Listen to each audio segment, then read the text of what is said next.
ಇಡೀ ದೇಶದಲ್ಲೇ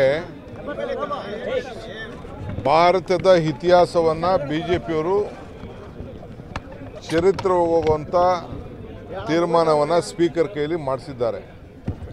ರಾಜ್ಯಸಭೆಯಲ್ಲಿ ಲೋಕಸಭೆಯಲ್ಲಿ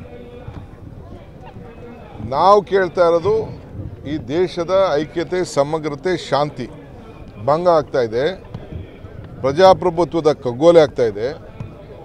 ನೀವು ಹೋಮ್ ಮಿನಿಸ್ಟ್ರು ಸ್ಟೇಟ್ಮೆಂಟ್ ಕೊಡಬೇಕು. ಏನಾಯಿತು, ಹೆಂಗಾಯಿತು, ಯಾರ ಹಿನ್ನೆಲೆ, ಏನು ಎತ್ತ, ಯಾವ ರೀತಿ ಬ್ರೀಚ್ ಸೆಕ್ಯೂರಿಟಿ ಆಯಿತು ಅಂಥೇಳಿ ಒಂದು ಸ್ಟೇಟ್ಮೆಂಟ್ ಕೇಳ್ತಾ ಇದ್ದೀವಿ ಅಷ್ಟೇ, ಬೇರೆ ಇನ್ನೇನೂ ಇಲ್ಲ.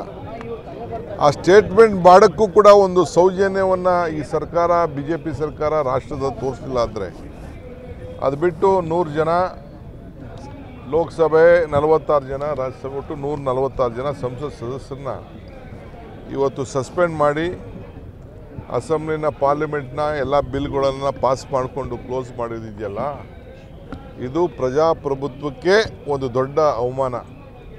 ಸೊ ಅದಕ್ಕೆ ಇಡೀ ದೇಶದ ಉದ್ದಗಲಕ್ಕೂ ಕೂಡ ಜನರ ಗಮನ ಸೆಳೀಬೇಕು ಅಂತೇಳಿ ಇವತ್ತೆಲ್ಲ ನಾವು ಸಾಂಕೇತಿಕವಾಗಿ ಈ ಒಂದು ಕಾರ್ಯಕ್ರಮವನ್ನು, ಪ್ರತಿಭಟನೆಯನ್ನು ಹಮ್ಮಿಕೊಂಡಿದೆ.